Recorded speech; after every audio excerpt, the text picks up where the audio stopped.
Dan tema malam hari ini insyaallah kita akan membahas tentang sejarah sekte yang disebut dengan Syiah dan apa perbedaannya Syiah dengan Ahli Sunnah wal Jamaah. Ma'asyiral muslimin yang dimuliakan Allah Subhanahu wa taala, Nabi sallallahu alaihi wasallam bersabda dalam hadis yang sahih bahwa umat Islam ini akan terpecah menjadi 72 kelompok. Kata Nabi sallallahu alaihi wasallam, "Sataftariqu ummati ala 73 firqatan." Akan terpecah umatku menjadi 73 kelompok. Kulluhum finnar, semuanya terancam neraka. Illa wahidah, kecuali satu kelompok yang direct masuk surga. Kemudian Rasul ditanya tentang satu kelompok yang dijamin masuk surga itu, sementara yang 72-nya terancam neraka. Kata Nabi sallallahu alaihi wasallam, kelompok yang selamat itu disebut al-jamaah. Kemudian Rasul bertanya, apa itu jamaah? Maka Nabi sallallahu alaihi wasallam bersabda, ma ana alaihi al-yaum wa ashabi. Yang dimaksud jamaah adalah orang yang mengikuti aku dan para sahabatku, kata Rasul. Lah para ulama mengatakan bahwa dari 72 kelompok, selain kelompok yang selamat tadi, ada 5 kelompok yang disebut dengan kelompok sesat yang paling besar kala itu, yang kemudian dari 5 kelompok ini bercabang-cabang kelompok-kelompok sesat kecilnya. Yang pertama disebut Khawarij. Yang kedua disebut Asy-Syiah yang kita bahas pada malam hari ini. Yang ketiga Murji'ah. Yang keempat Jahmiyah. Dan yang kelima Qadariyah. Ini disebut dengan kelompok-kelompok yang besar yang tersesat dalam Ahli Sunnah wal Jamaah. Lah dari 5 kelompok yang paling besar yang tersesat dari Ahli Sunnah wal Jamaah adalah salah satunya kelompok Syiah. Dan Syiah itu terpecah menjadi 70 kelompok lebih. Jadi Syiah saja itu pecahannya sampai 70 lebih. Di sana ada Syiah Durusiyah, kemudian Nusairiyah, kemudian Fatimiyah, kemudian Babiyah, kemudian Ismailiyah, Zaidiyah, Qaramitah, Rafidah, Jarudiyah, Ithna Asyariyah, dan banyak lagi pecahan daripada kelompok Syiah ini. Tapi dari banyaknya pecahan kelompok Syiah ini, yang paling banyak pengikutnya sampai hari ini, bahkan sampai memiliki negara yang disebut dengan Iran atau negara Iran, maka Syiah yang kita bahas pada malam hari ini adalah Syiah Imamiyah atau Syiah Ithna Asyariyah, atau juga disebut dengan Rafidah. Ma'asyiral muslimin yang dimuliakan Allah Azza wa Jalla, sebelum saya menjelaskan apa sih perbedaan Syiah dengan Ahli Sunnah itu, saya ingin menjelaskan tentang sejarah munculnya gerakan Syiah ini, biar antum paham. Ma'asyiral muslimin wal muslimat, para santriwan dan santriwati Jabal Uhud yang dimuliakan Allah Subhanahu wa taala. Coba akhwat masuk, tak perlu ribut, langsung masuk duduk, tak perlu ribut sampai dengar suaranya ke depan. Jadi ketika Nabi SAW meninggal dunia, maka Nabi SAW menjadi Nabi dan Rasul selama 23 tahun. 13 tahun di kota Mekah dan 10 tahun di kota Madinah. Dari usia beliau diangkat menjadi Nabi dan Rasul pada usia 40 tahun, dan beliau wafat pada usia 63 tahun. Jadi usia dakwahnya 23 tahun, 13 di kota Mekah dan 10 tahun di kota Madinah. Ketika Nabi SAW wafat, maka yang menggantikan menjadi khalifah adalah Abu Bakar As-Siddiq radhiyallahu anhu. Abu Bakar As-Siddiq radhiyallahu anhu tepat pada tahun 11 Hijriah diangkat oleh kaum muslimin menjadi khalifah yang pertama menggantikan Rasul, dan tidak lama berkuasa, hanya 2 tahun kurang lebih. Tetapi walaupun demikian, banyak jasa yang ditorehkan Abu Bakar kepada Islam. Di antaranya memerangi orang-orang murtad, karena di zaman Abu Bakar itu hampir seluruh Arab itu murtad, kecuali penduduk Mekah, Madinah dan Kufah. Dan Abu Bakar berhasil memerangi mereka. Kemudian jasa yang kedua, Abu Bakar memberangkatkan pasukan yang dipimpin Usamah bin Zaid untuk melawan Romawi, yang ketika Rasul mempersiapkan pasukan ini tidak sempat diberangkatkan karena Rasul meninggal duluan. Kemudian yang nomor 3, Abu Bakar setelah perang melawan orang-orang murtad, maka banyak para hafidul Quran, para sahabat penghafal Quran itu meninggal, mati syahid. Maka dari sini Abu Bakar atas saran Umar disuruh mengumpulkan lembaran-lembaran Al-Quran, baru menjadi mushaf di zaman Utsman.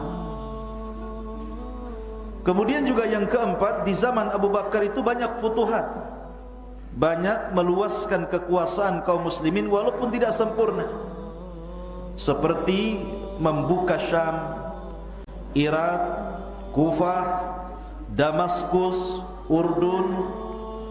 Itu sudah dimulai oleh Abu Bakar Siddiq, tetapi belum dikuasai sepenuhnya, karena memang kekhilafahan Abu Bakar Siddiq hanya 2 tahun kurang lebih, sehingga tidak banyak meluaskan kekuasaan Islam ke negara-negara.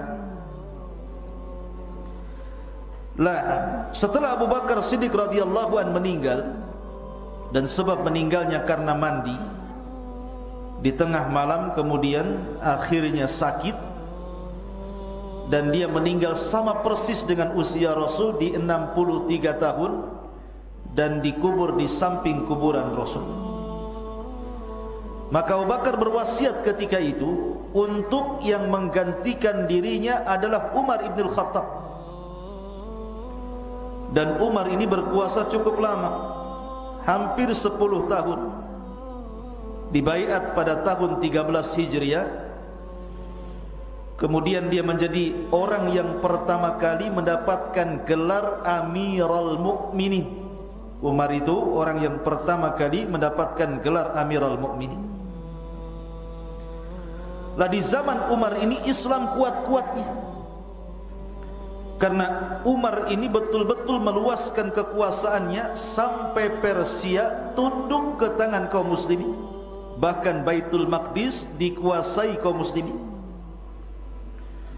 Kemudian daerah-daerah yang dikuasai Romawi kala itu juga berhasil dikuasai oleh pasukan Islam di bawah pimpinan Umar bin Khattab radhiyallahu anhu.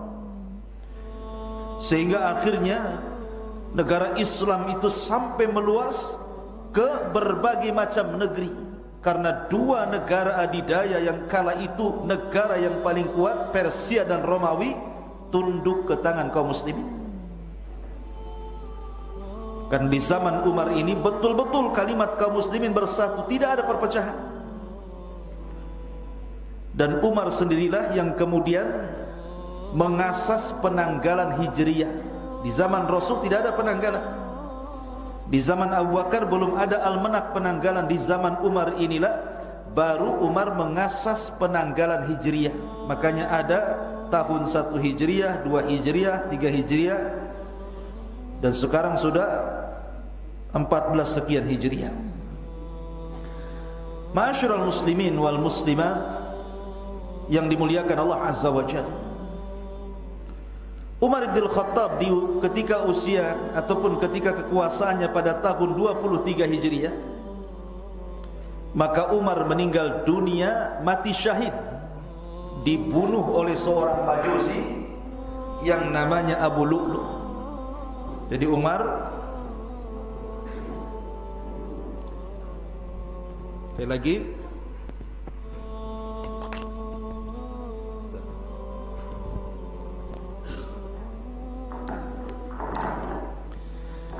jadi Umar radhiyallahu an mati syahid di tangan siapa? Abu Lu'lu', seorang yang beragama Majusi. Jadi suatu ketika Umar itu lewat ke pasar. Rupanya di pasar berjumpa dengan seorang budak Mughirah bin Syu'bah, namanya Abu Lu'lu'. Umar radhiyallahu an mengatakan, "Ya Aba Lu'lu', saya dengar engkau ahli pembuat pisau."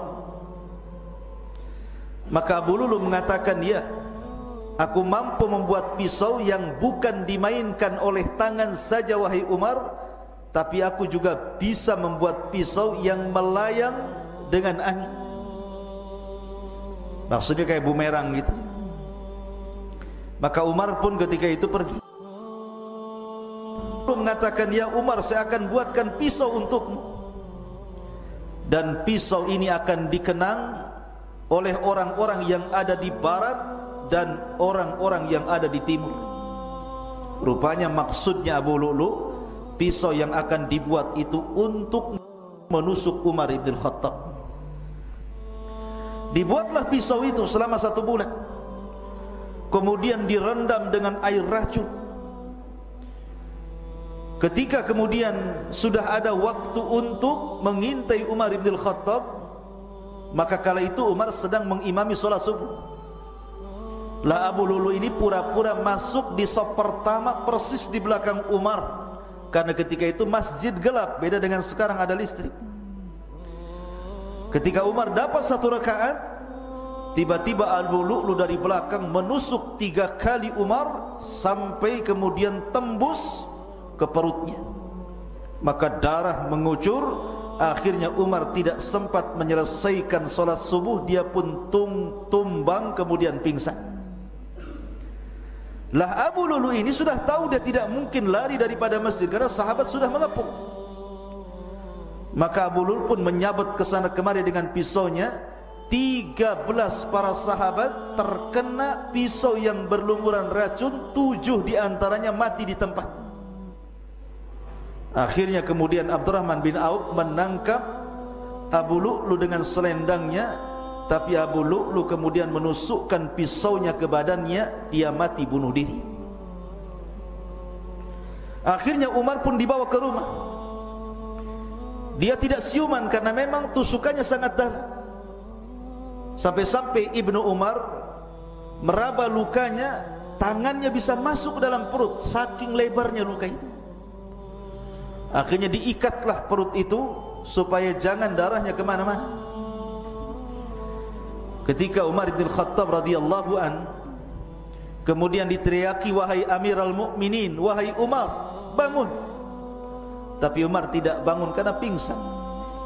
Baru hampir menjelang terbit matahari, Umar pun bangun. Yang pertama kali ditanya Umar, bukan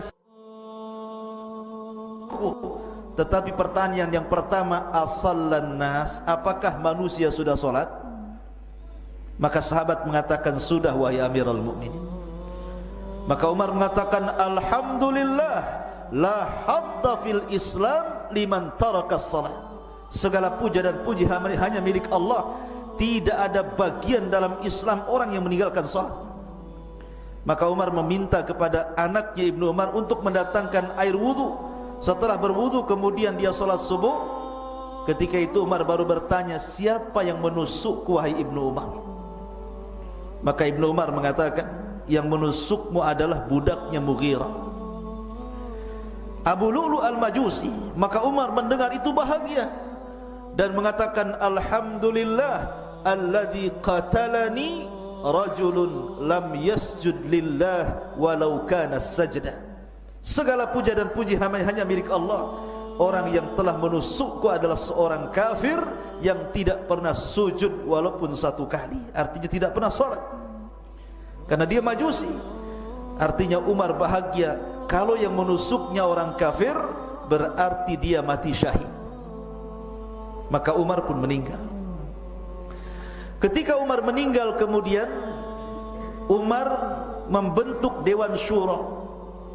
Kata Umar, silahkan di antara kalian pilih mana yang layak untuk menjadi khalifah sepeninggalku. Maka ketika itu ada dua calon terkuat. Pertama Utsman ibnu Affan, yang kedua Ali bin Abi Thalib. Tapi kemudian sebagian besar Dewan Syura dan masyarakat Islam kala itu memilih Utsman ibnu Affan.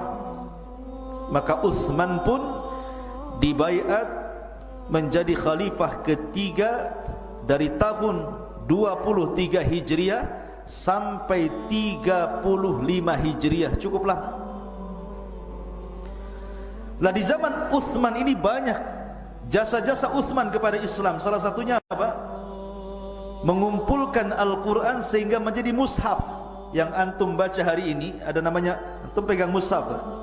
Mushaf yang antum baca itu dari kumpulan kalamullah Al-Quran, itu jasanya Utsman bin Affan. Sejak itu Quran dimushafkan. Kemudian yang kedua, Utsman melebarkan Masjidil Haram yang tadinya sempit jadi lebar, melebarkan Masjid Nabawi dan melakukan futuhat, meluaskan negara Islam sampai ke Armenia, Khurasan, Karman, Sijistan, sampai kepada Afrika. Makin luas kemana-mana. Tetapi Allah berkehendak lain. Di waktu Utsman sudah tua, di waktu Utsman sudah tua, sudah menjelang ajalnya, muncul seorang laki-laki Yahudi yang pura-pura masuk Islam. Bahasa kitanya orientalis. Namanya Abdullah ibnu Saba, Yahudi dari Son'a Yaman. Abdullah ibnu Saba, orang Son'a, negeri Yaman, pura-pura masuk Islam. Kemudian dia pun mengacau kekuasaan Utsman ibn Affan dengan menyebarkan fitnah yang sangat keji terhadap Utsman. Kemudian dia mempengaruhi negara-negara atau daerah-daerah kekuasaan Islam seperti Mesir, kemudian Kufah, kemudian Irak, kemudian Basrah, kemudian Syam, dan daerah-daerah yang lainnya. Sampai akhirnya berhasil Abdullah ibnu Saba mengumpulkan anak-anak muda untuk melakukan pemberontakan kepada Khalifah Utsman ibnu Affan. Akhirnya apa yang terjadi?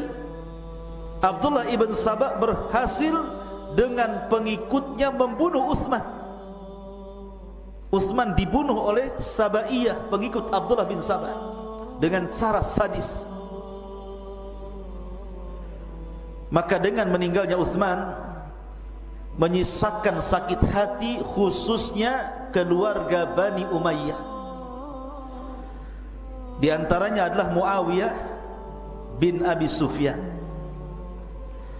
Muawiyah bin Abi Sufyan di masa Uthman ini diangkat menjadi gubernur Syam secara keseluruhan, memimpin Syam. Dan Syam itu kala itu negara terkuat, negara Islam, karena pasukan ada di Syam. Muawiyah tidak terima dengan pembunuhan Uthman, sama-sama dari Bani Umayyah. Ketika Ali radhiyallahu an diangkat menjadi khalifah keempat, maka ketika itu Muawiyah tidak mau berbaiat kepada Ali. Alasannya karena Muawiyah ingin menangkap dulu siapa para pembunuh di belakang Uthman yang membunuh Uthman, adili dulu. Setelah kau adili baru saya akan baiat. Tapi Ali ketika itu punya ijtihad berbeda. Orang-orang yang membunuh Uthman itu di belakangnya ada kabilah-kabilah besar. Kalau sampai dihadili maka akan terjadi kerusuhan. Maka Ali mengatakan, baiat dulu saya, kumpulkan kekuatan kaum muslimin, baru setelah itu kita balas atas kematian Uthman. Tapi Muawiyah tidak mau. Karena tidak mau inilah maka terjadi 3 peperangan di zaman Ali. Dan ini perang pertama dalam sejarah kaum muslimin berperang melawan kaum muslimin. Pertama perang Jamal, yang kedua perang Siffin, dan yang ketiga perang Nahrawan. Disebut perang Jamal, Jamal itu artinya apa? Unta. Karena dalam perang itu Aisyah radhiyallahu anha ummul mukminin sedang menunggangi unta,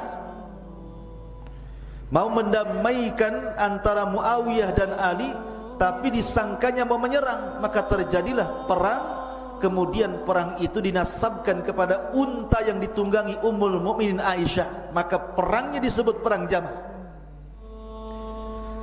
Kemudian yang kedua perang Siffin, perang antara kubu Ali radhiyallahu an, kubu Madinah, dan juga melawan Muawiyah, kubu Syam. Tapi tidak ada yang menang, tidak ada yang kalah. Akhirnya kedua pasukan ini sepakat berdamai. Karena perdamaian inilah ada yang tidak suka. Lahirlah sebuah kelompok yang disebut dengan Khawarij. Khawarij yang pahamnya hari ini dikonsumsi para terorisme. Lah akhirnya kemudian Khawarij ini diperangi Ali radhiyallahu an. Lah perang antara pasukan Ali dan Khawarij ini tepatnya di sebuah daerah namanya Nahrawan. Maka perang itu disebut perang Nahrawan. Dan Ali berhasil memberantas orang-orang Khawarij, walaupun ada yang selamat dan menjadi cikal bakal Khawarij sampai kiamat. Ma'asyiral muslimin yang dimuliakan Allah Azza wa Jalla. Lah ketika Ali radhiyallahu an kemudian meninggal dunia, dia berkuasa dari tahun 35 Hijriah sampai ke 40 Hijriah. Maka kekuasaan jatuh kepada putranya siapa? Hasan ibnu Ali. Walaupun tidak lama, ada yang mengatakan 6 bulan, ada yang mengatakan 8 bulan. Tapi yang jelas bahwa sejak zaman Abu Bakar, Umar, Uthman, Ali sampai ke khilafah Hasan ibnu Ali, itu secara keseluruhan jumlahnya 30 tahun. Persis seperti yang disabdakan Nabi SAW bahwa khulafaur rasyidin, khilafah di atas minhaj nubuwah itu hanya 30 tahun saja kata Nabi. Selepas itu tidak ada khulafaur rasyidin, yang ada mulkun wa rahmah, kerajaan demi kerajaan. Jadi khulafaur rasyidin diakhiri dengan Hasan bin Ali 30 tahun. Lah Hasan bin Ali ini didukung oleh pasukan yang loyal kepada ayahnya Ali bin Abi Thalib. Lah ketika itu karena Ali radhiyallahu an juga meninggal, dibunuh oleh orang Khawarij namanya Abdurrahman ibnu Mulzam. Siapa yang membunuh Ali? Abdurrahman ibnu Mulzam. Abdurrahman ibnu Mulzam ini seorang yang hafal Quran, bacaannya bagus, suaranya indah, tetapi dia membunuh Ali bin Abi Thalib. Celaka dia. Dia tidak tahu siapa yang dibunuh. Maka Hasan ibnu Ali menjadi pengganti ayahnya. Ada yang mengatakan Hasan pun meninggal diracun. Tapi yang jelas bahwa kekuasaan dia hanya 6 bulan sampai 8 bulan, melengkapi yang 30 tahun itu. Ketika itu Hasan tidak mau mengikuti jejak ayahnya, ingin memerangi Muawiyah di Syam. Justru Hasan ingin mendamaikan. Persis seperti sabda Nabi SAW ketika menggendong Hasan dan Husain, cucunya. Kata Nabi SAW, di antara 2 cucuku ini salah satunya akan ada yang mendamaikan 2 kekuatan yang hendak berperang. Rupanya yang dimaksud sabda Rasul siapa? Hasan ibnu Ali. Dia pun menyerahkan kekuasaannya, diserahkan kepada siapa? Kepada Muawiyah. Maka dari sini berhentilah Khulafaur Rasyidin menjadi sebuah kerajaan. Dan raja pertama dalam Islam adalah Muawiyah ibnu Abi Sufyan, pengasas Daulah Umayyah. Kenapa disebut Daulah Umayyah? Karena keturunan Bani Umayyah. Maka akhirnya kaum muslimin bersatu di bawah raja pertama dalam Islam, Muawiyah bin Abi Sufyan. Akhirnya ma'asyiral muslimin yang dimuliakan Allah Azza wa Jalla, ketika Muawiyah berkuasa, Muawiyah ini banyak melebarkan kekuasaannya sana kemari. Lah, setelah Muawiyah meninggal dunia, maka ketika itu yang menggantikan Muawiyah putranya, namanya Yazid bin Muawiyah. Dia yang menggantikan. Lah, ketika Yazid bin Muawiyah digantikan, menggantikan ayahnya Muawiyah, ketika itu banyak yang tidak suka dengan Yazid putra Muawiyah. Maka disinilah timbul gerakan yang disebut dengan gerakan Syiah. Di sini mulainya. Walaupun sebelumnya sudah ada dari kelompok Sabaiyah. Di zaman Utsman bin Affan ada kelompok Sabaiyah. Kemudian ketika Utsman meninggal, kelompok Sabaiyah yang dipimpin oleh Abdullah bin Sabah tadi akhirnya membuat pemahaman, karena dia seorang Yahudi, membawa pemahaman Yahudi ke dalam Islam dan mengatakan bahwa Ali adalah Tuhan. Ali adalah Tuhan. Maka kemudian kabar itu sampai kepada Ali bahwa ada sekelompok orang yang menuhankan dirinya. Maka Ali marah, kemudian Ali pun menggali parit, diletakkan kayu bakar yang banyak, kemudian dibakar. Maka Ali mengatakan, siapa yang tidak kembali dari perkataannya, maka saya bakar kalian. Siapa yang tidak bertobat, saya bakar. Maka ketika itu terpecahlah kelompok Sabaiyah menjadi 3 kelompok. Kelompok yang pertama yang masuk ke dalam api, dan mereka adalah orang-orang yang menuhankan Ali. Dan mereka yakin ketika Ali mengatakan, siapa yang masih menuhankan diriku masuk ke dalam api, mereka makin yakin bahwa Ali adalah Tuhan. Kenapa? Karena Rasul mengatakan, la yu'adzibu bin nar illa rabbun nar. Tidak ada yang mengadab dengan api kecuali Rabb pemilik api. Oh, kalau gitu Ali Tuhan, karena dia mengadab dengan api. Kemudian kelompok yang kedua bertobat. Kalau memang Ali mengatakan kau bukan Tuhan, kami katakan kau bukan Tuhan. Tapi ada kelompok yang ketiga yang menyembunyikan pemahamannya.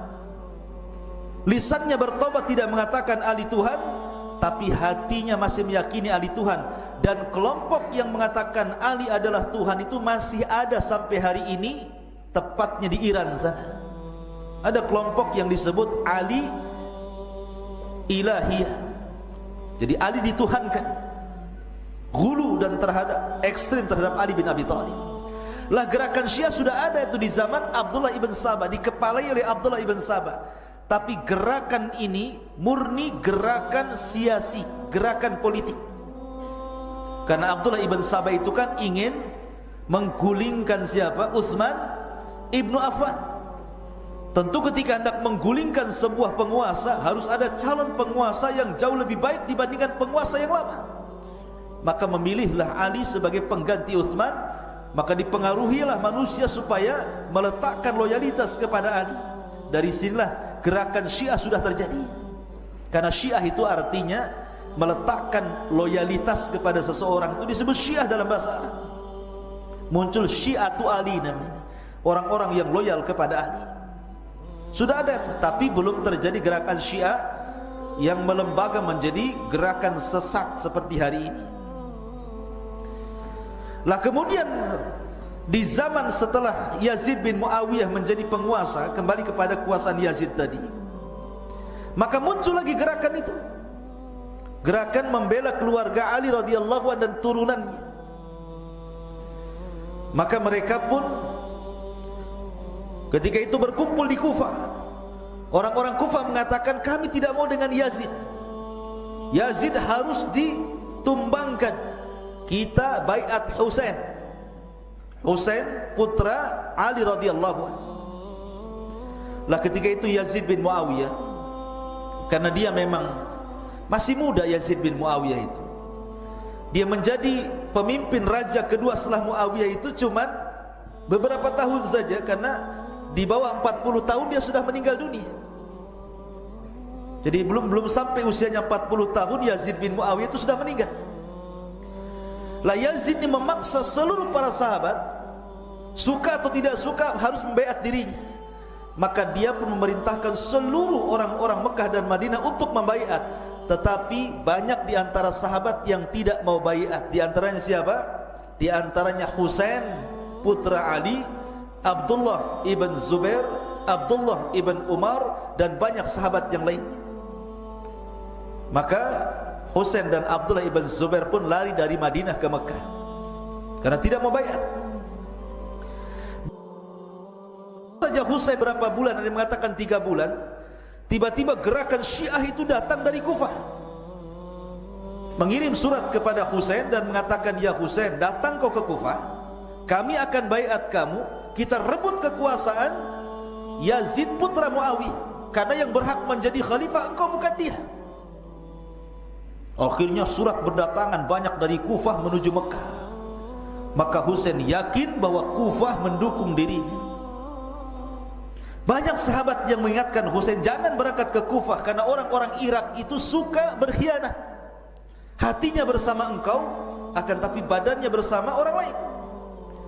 Tapi Allah sudah mentakdirkan memang Husain harus terbunuh dan keluarganya seperti itu.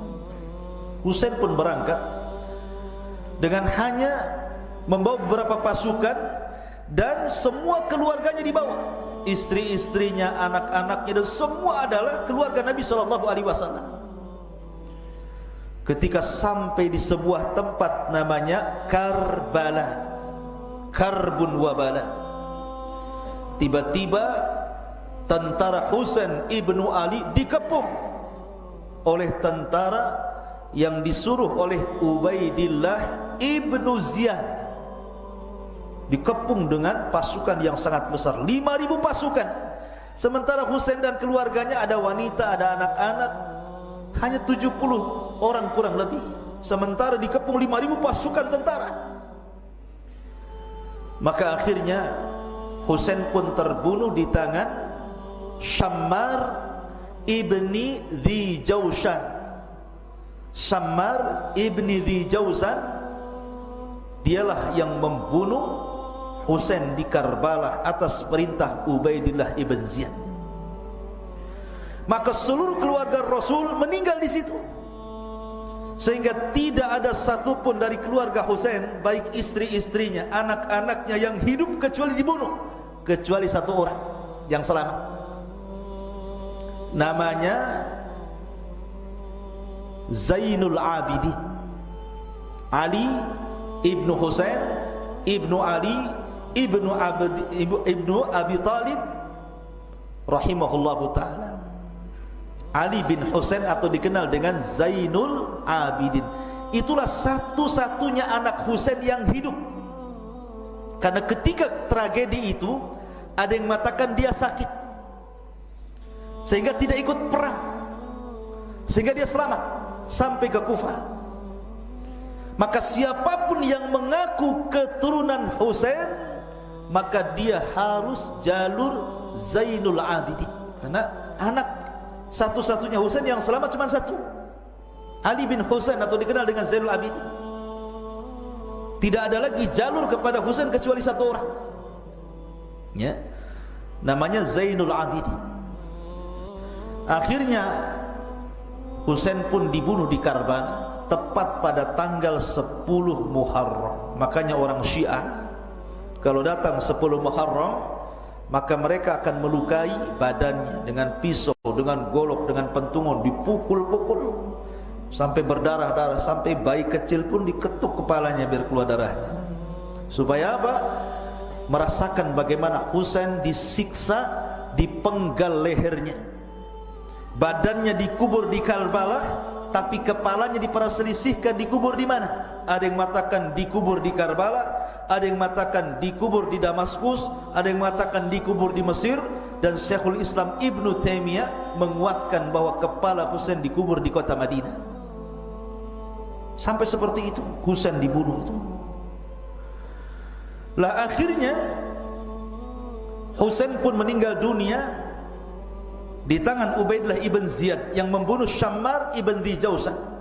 Lihat orang-orang Kufah, mereka datang meminta Husain datang, Husain pula terbunuh di Kufah, di Karbala. Lanjut cerita, maka akhirnya Yazid bin Muawiyah meninggal dunia di usia yang sangat muda, belum sampai 40 tahun dia meninggal dunia.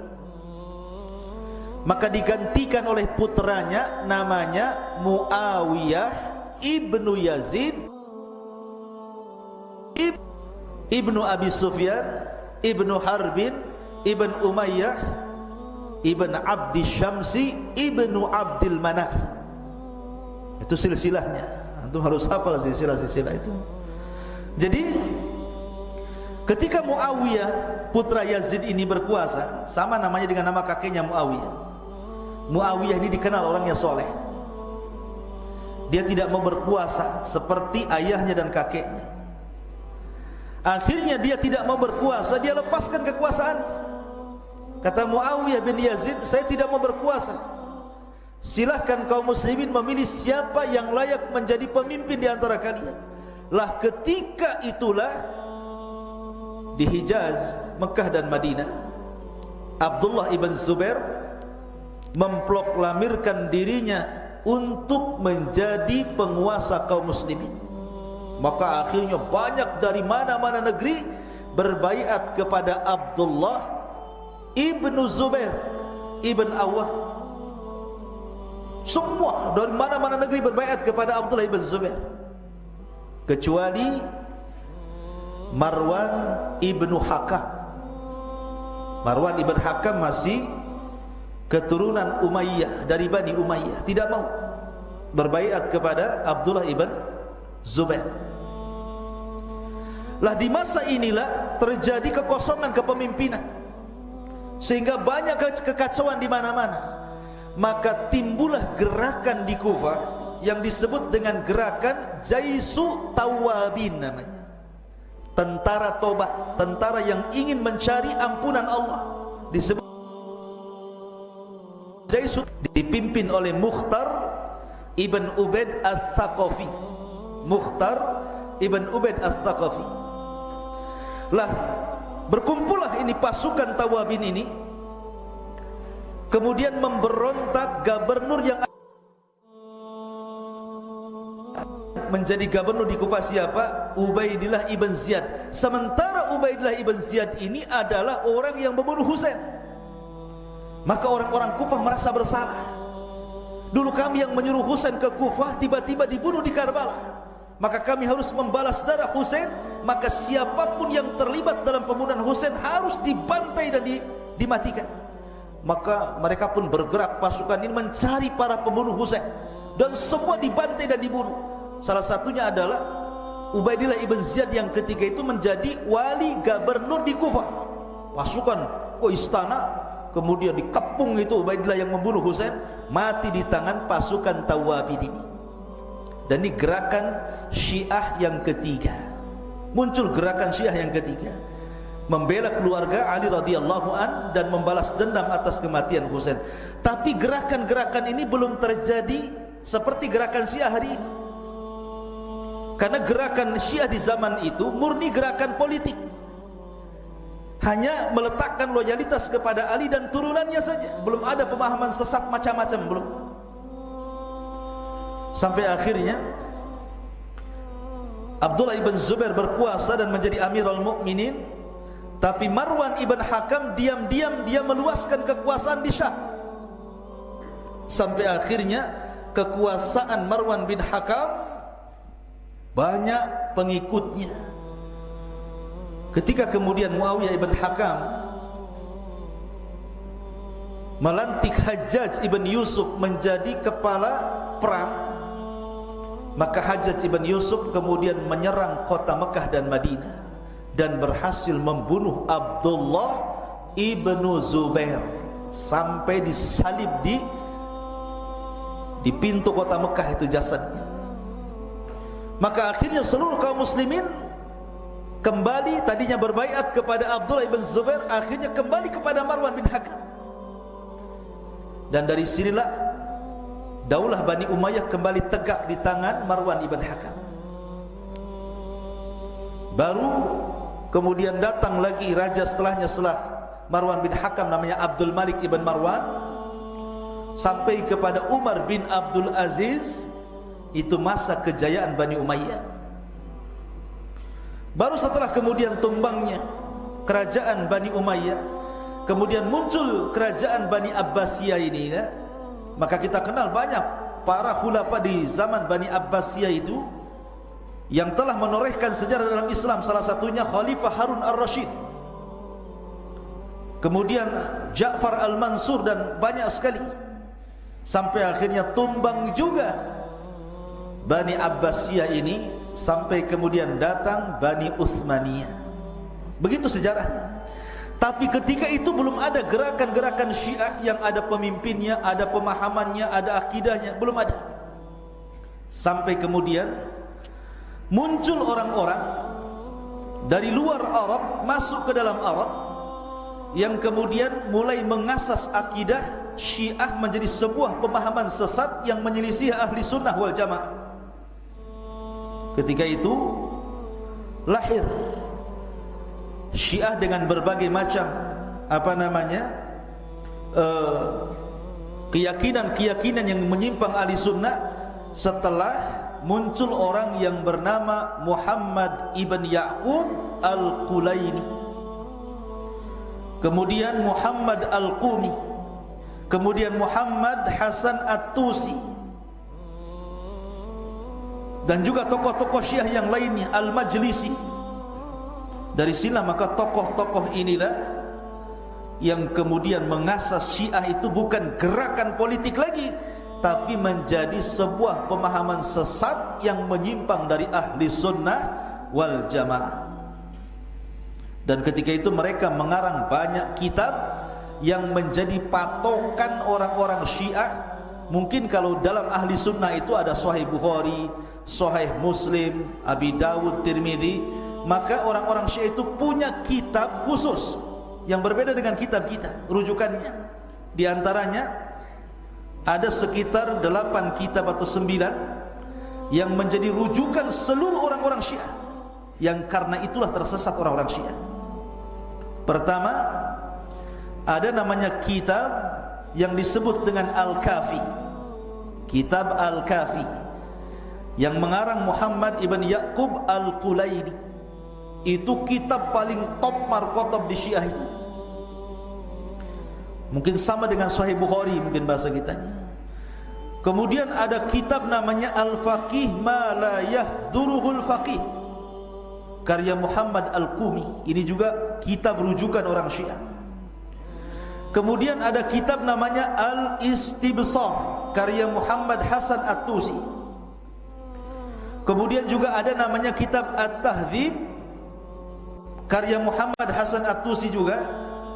Kemudian juga namanya kitab Al-Wafi yang dikarang oleh Muhammad Al-Kishani. Kemudian ada kitab namanya Wasailus Syiah, karya Muhammad ibn Hasan Al-Amili. Kemudian juga ada kitab namanya Biharul Anwar yang dikarang oleh Muhammad Al-Baqir Al-Majlisi. Kemudian ada kitab namanya Mustadrak Wasailus Syiah yang dikarang oleh Husain An-Nuri At-Tabrasi. Ini 8 kitab yang menjadikan umdah, menjadikan pegangan orang Syiah, yang dengan sebab itulah orang-orang Syiah tersesat. Jadi setelah datang orang-orang ini, baru Syiah itu bukan gerakan politik lagi, tapi menjadi gerakan pemahaman yang nyeleneh, yang keluar dari pemahaman ahli sunnah wal jamaah. Ma'asyiral muslimin, santri wati dan ikhwan Jabal Uhud yang dimuliakan Allah Subhanahu wa taala. Kita langsung saja, banyak pembahasan kalau saya cerita sejarah sampai subuh ya. Saya akan langsung, apa sih perbedaan Syiah dengan ahli sunnah itu. Sengaja saya ringkas saja ini sejarah ini biar antum punya wawasan tentang sejarah. Penting sejarah itu. Apa sih perbedaannya antara ahli sunnah dan Syiah itu? Pertama kita bicara tentang manhaj talaqi dulu, cara mengambil agama. Kalau kita ahli sunnah wal jamaah, pegangan kita dalam beragama pertama mengacu kepada Al-Quran dan sunnah, itu kita. Ini satu. Jadi pegangan kita dalam beragama itu pertama Al-Quran, kemudian sunnah, kemudian ijma para sahabat. Maka 3 ini pegangan kita dalam beragama: Quran, sunnah, ijma. Akan tetapi orang-orang Syiah ikhwatul fiddin yang dimuliakan Allah Azza wa Jalla berbeda dengan kita. Karena orang-orang Syiah itu, mereka terkadang mengambil dari Quran dan sunnah, tetapi mereka akan menakwilkan ataupun berusaha untuk mentahrif Al-Quran. Jadi diselewengkan maknanya, dan sebagiannya kemudian ditolak. Seperti umpamanya lafaz kafir dalam Al-Quran. Di Quran itu kan ada kalimat kafir, ya ayyuhal kafirun, kan ada di kafir dalam Quran.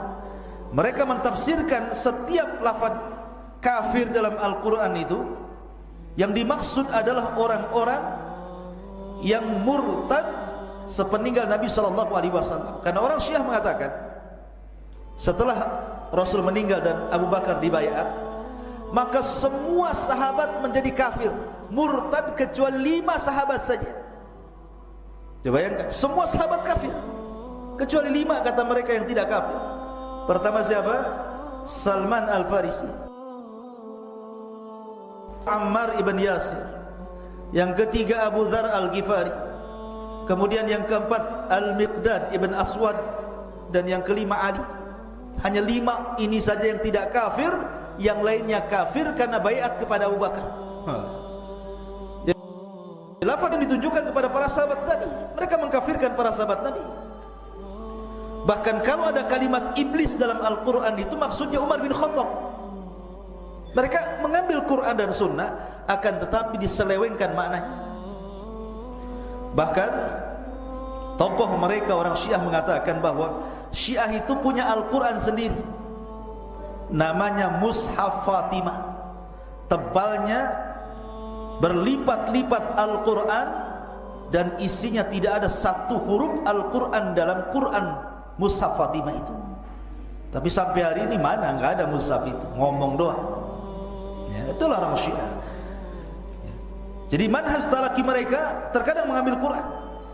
Dan ketika mereka bicara tentang sunnah, kalau kita sunnah itu adalah setiap perkataan, setiap perbuatan, setiap penetapan Nabi SAW disebut sunnah. Tapi orang Syiah mengatakan bahwa sunnah itu mencakup perkataan 12 imam. Siapa mereka? Jadi mereka mengatakan agama itu bukan ambil dari Rasul saja, yang maksum perkataannya bukan Nabi saja, tapi 12 imam keturunan Ali. Kalau mereka bicara itu sama kuatnya dengan hadis Nabi, harus diamalkan. Siapa 12 imam itu? Pertama Ali bin Abi Thalib, yang kedua putranya Hasan, yang ketiga Husain, yang keempat Ali Zainul Abidin, yang kelima Muhammad Al-Baqir, yang keenam Ja'far As-Sadiq, yang ketujuh Musa Al-Kadhim, yang kedelapan Ali Ridha, yang kesembilan Ali Al-Hadi, Ali Al-Hadi. Kemudian yang ke-10 siapa namanya? Yang ke-10 Muhammad Al-Jawad. Kemudian yang ke-11 Hasan Al-Ashkari, dan Muhammad Al-Mahdi atau Muhammad Hasan Al-Ashkari, yang konon ketika bayi karena takut dibunuh diletakkan di gua di Sirdab Samiro Irak. Bayi ini ditaruh di gua itu, dan nanti di akhir zaman bayi ini akan besar dan akan keluar dan akan menjadi imam mahdinya orang Syiah, Muhammad Hasan Al-Ashkari, yang katanya orang Syiah ada di gua itu, di Sirdab Samira. Jadi setiap hari orang-orang Syiah datang ke Sirdab, mengetuk gua-gua itu, kemudian mengatakan ukhruj ya Mahdi, ukhruj ya Mahdi, keluar wahai Mahdi, keluar wahai Mahdi. Ya enggak ada orangnya. Itulah orang-orang Syiah. Jadi mereka mengatakan hadis itu bukan perkataan Nabi saja, tapi hujjah juga. Perkataan 12 imam itu menjadi dalil dalam agama mereka. Lihat, cara pengambilan agama saja sudah berbeda dengan kita ahli sunnah. Ma'asyiral muslimin yang dimuliakan Allah Azza wa Jalla. Kemudian kalau bicara yang lainnya, contoh saja solat. Solat bagi kita rukun Islam kan?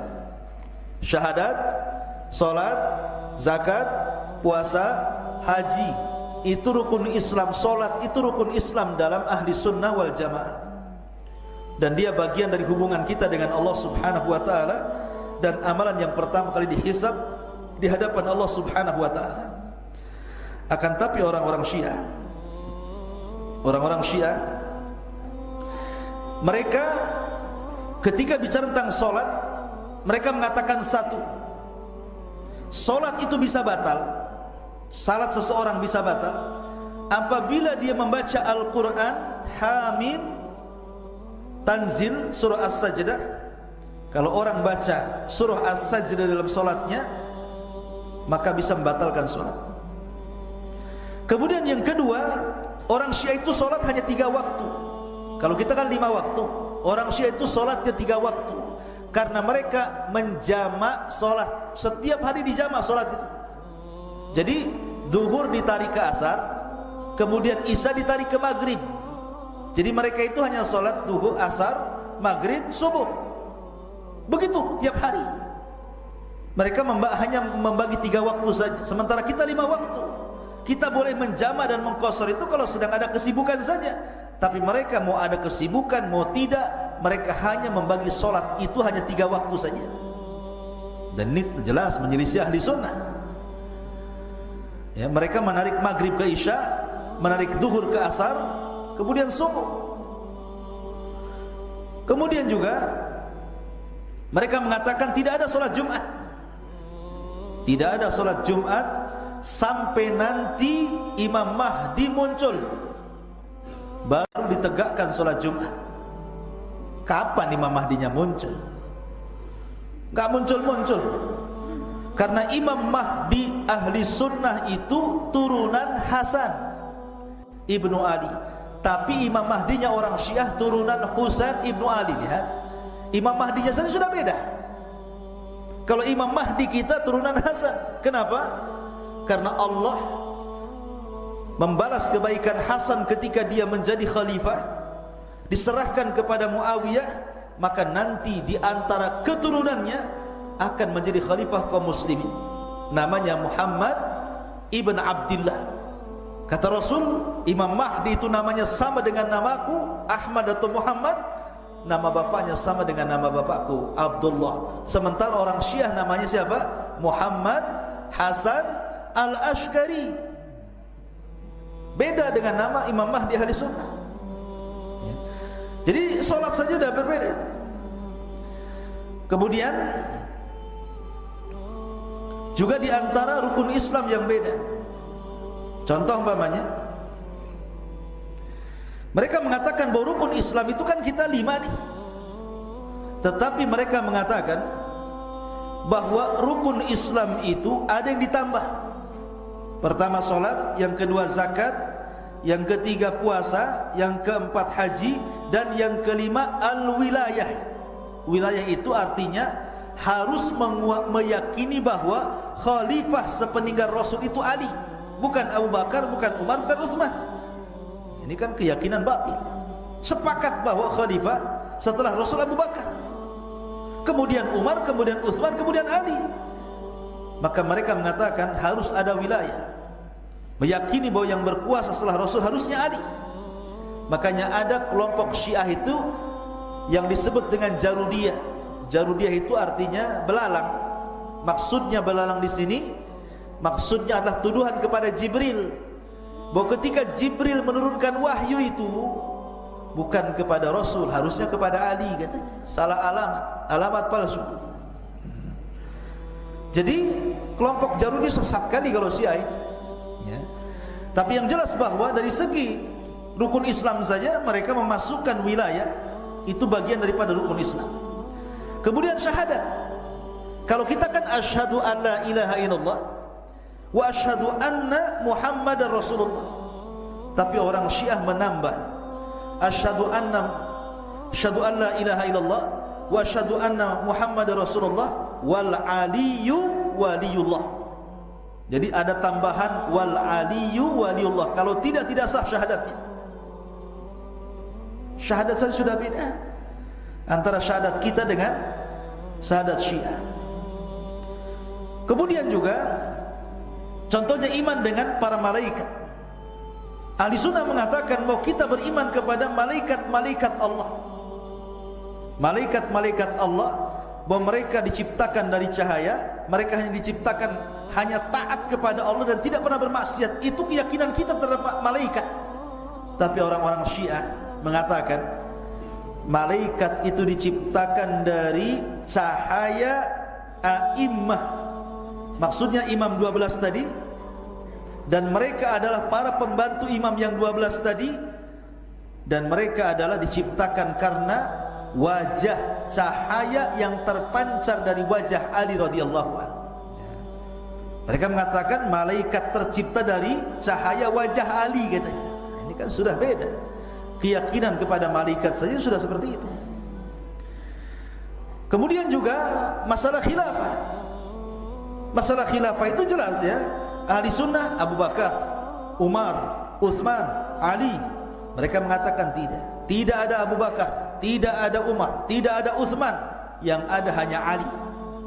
Berarti Abu Bakar sudah merebut kekuasaan Ali, Umar sudah berontak kepada kekuasaan Ali, dan Utsman sudah mengambil kekuasaan Ali. Maka mereka telah kafir karena lepas baiat daripada Ali. Dari segi keyakinan kekhilafahan saja sudah sangat berbeda. Kemudian keyakinan terhadap sahabat Nabi, saya sudah katakan tadi, ahli sunnah wal jamaah mengatakan semua sahabat adil. Bahkan kalau ada hadis kemudian disebutkan telah menceritakan kepada kami seseorang dari sahabat Rasul, walaupun tidak disebut nama seseorang itu, namanya majhul, tetap diterima hadisnya. Kenapa? Karena tidak mungkin sahabat berkhianat. Tapi orang Syiah justru mengkafirkan para sahabat. Yang tidak kafir itu cuma 5 tadi. Sebutkan: 1 Ammar ibn Yasir, Salman al-Farisi, Abi Dzar al-Ghifari, Miqdad ibn Aswad, dan Ali radhiyallahu anhu. Selainnya kafir. Mengkafirkan Ali, mengkafirkan semua para sahabat. Bayangkan, hanya 5 yang enggak kafir. Gimana ini? Ya. Maka sangat berbeda keyakinan. Namanya keyakinan ahli sunnah dengan keyakinan Syiah. Kemudian mereka punya akidah roj'ah. Roj'ah itu artinya hidup setelah kematian. Orang Syiah sampai hari ini tidak meyakini Ali itu mati. Ali itu masih hidup, cuma tidak nampak saja. Ali itu masih hidup. Jadi kalau ada petir, itulah Ali. Kalau ada kilat, itulah Ali katanya. Mereka mengatakan seperti itu. Maka kita mengatakan tidak mungkin orang mati itu hidup lagi. Makanya nggak ada pocong. Nggak ada orang mati hidup lagi itu, nggak ada. Coba antum ke kuburan, tunggui di kuburan, ada nggak orang yang bangkit dari kubur itu? Kalau ada antum lari, nggak ada. Antum harus takut sama orang hidup. Kalau orang hidup antum tempeleng balik dia. Coba orang mati antum tempeleng, antum injak balik nggak? Nggak ada. Karena orang mati tidak mungkin melawan, dah mati dia. Ya. Jadi tidak ada orang yang mati hidup lagi. Mereka mengatakan Raja Ali akan kembali nanti. Kalau dia sudah muncul di permukaan bumi, dia akan mencari kuburan Abu Bakar, kuburan Umar, kemudian digali dan dihidupkan. Setelah itu akan dibunuh lagi. Nah, lihat, macam mana keyakinan ini? Ali hidup, cari kuburan Abu Bakar dan Umar, setelah ketemu digali kuburannya, dihidupkan lagi, habis itu dibunuh lagi. Kisos katanya. Keyakinan apa ini? Ya. Mereka mengatakan Abu Bakar kafir, mengatakan Umar kafir. Mereka tidak sadar Abu Bakar ini siapa. Abu Bakar ini menantu daripada Rasul, putrinya Aisyah dinikahi Nabi. Kemudian Umar siapa? Hafsah, putrinya dinikahi Nabi. Dan Ali itu banyak istrinya. Setelah Fatimah meninggal, dia menikah banyak perempuan, kemudian banyak putranya. Di antara putra Ali namanya Abu Bakar, di antara putra Ali namanya Umar, di antara putra Ali namanya Aisyah. Kalau kafir kenapa pula dikasih nama-nama itu? Ya. Maka ini sangat bertentangan dengan akidah Ahlussunnah wal Jamaah. Kemudian juga di antaranya bicara tentang nikah mut'ah.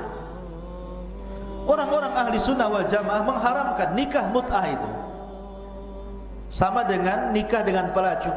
Jadi datang ke seorang perempuan, antum bawa duit, kemudian ngomong sama perempuan itu, suka sama suka, kamu mau nikah enggak dengan saya? Mau, tapi seminggu saja. Saya kasih kamu uang 10 juta. Deal or no deal? Deal lah kan gitu. Nggak ada wali, nggak ada saksi, bayangkan. Nggak ada walimah, main deal-dealan saja. Nah, apa bedanya datang ke lokalisasi, ke tempat pelacur, bayar 2 hari, kemudian selesai. Nikah mut'ah ini memang ibadah yang rumit. Dalam Islam pernah dibolehkan, kemudian diharamkan, kemudian dibolehkan, kemudian diharamkan sampai kiamat. Tapi orang Syiah menghalalkan mut'ah, dan mereka mengatakan mut'ah bagian agama. Kemudian dirangkainya hadis-hadis palsu tentang keutamaan mut'ah. Kemudian juga bicara tentang iman dengan hari akhir. Kita ini beriman dengan hari akhir, ya. Seperti Allah akan membangkitkan manusia di padang mahsyar. Kemudian akan disebar suhuf, lembaran-lembaran catatan amal. Ada yang mengambil dengan tangan kanan, tangan kiri di belakang pundak gitu ya. Ada syafaat, syafaatul uzma. Ada titian siratal mustaqim. Ada fitnah kubur, ada nikmat kubur, ada azab kubur. Itu keyakinan kita. Tapi ahli sunnah, orang-orang Rafidhah, orang-orang Syiah Rafidhah, mereka mengatakan bahwa surga dan neraka itu adalah milik imam-imam mereka. Jadi yang menentukan orang masuk surga, yang menentukan orang masuk neraka itu adalah imam 12 mereka. Jadi kalau antum mati, yang menentukan antum masuk surga itu imam-imam Syiah saja. Kamu ke neraka, lempar. Yang kamu yang ini ke surga, ke surga. Jadi yang menentukan surga neraka itu imam mereka yang nakali. Ya. Lalu apa gunanya hisab? Apa gunanya mizan timbangan? Apa gunanya amal kalau yang menentukan imam mereka? Aneh. Aneh tapi nyata. Atau aneh tapi langka. Ma'asyiral muslimin yang dimuliakan Allah Azza wa Jalla. Termasuk di antaranya mereka mengatakan bahwa imam-imam mereka itu tahu yang gaib. Tahu kapan mereka hidup, kapan mereka mati. Tahu tuh. Ini kita bisa bantah dengan sangat mudah. Kalau memang imam-imam mereka itu tahu yang gaib, tahu kapan mereka hidup, tahu kapan mereka mati, kenapa Husain berangkat juga ke Kufah, akhirnya mati di Karbala? Kalau dia tahu bahwa akan dibunuh di Karbala, kan gak mungkin berangkat dia ke Kufah. Berarti dia tidak tahu yang gaib sebenarnya. Maka ini keyakinan menyimpang banyak sekali, ikhwan. Kalau kita kupas tentang perbedaan ahli sunnah dan juga orang-orang Syiah ini, tidak akan selesai dalam satu malam, karena bagaimanapun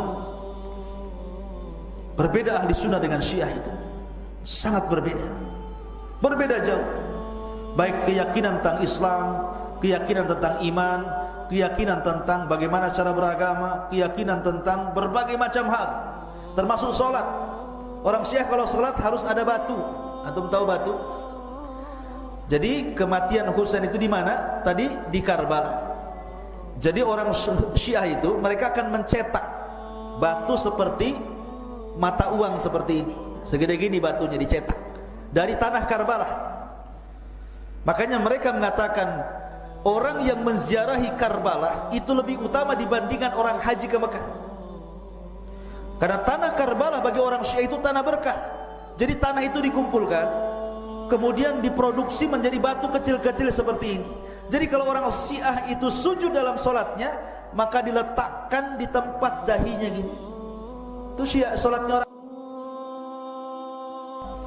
Akhirnya kemudian orang-orang Cina melirik palsukan batu Karbala ini.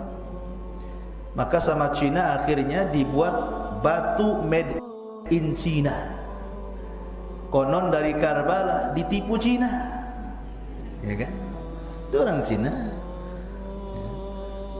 Orang-orang Syiah itu pakai batu gini kalau sholat. Jadi banyak perbedaan. Terakhir haji, mereka orang-orang Iran mengatakan tidak perlu haji ke Mekah. Hajinya kemana? Ke Karbala sana, ke Irak.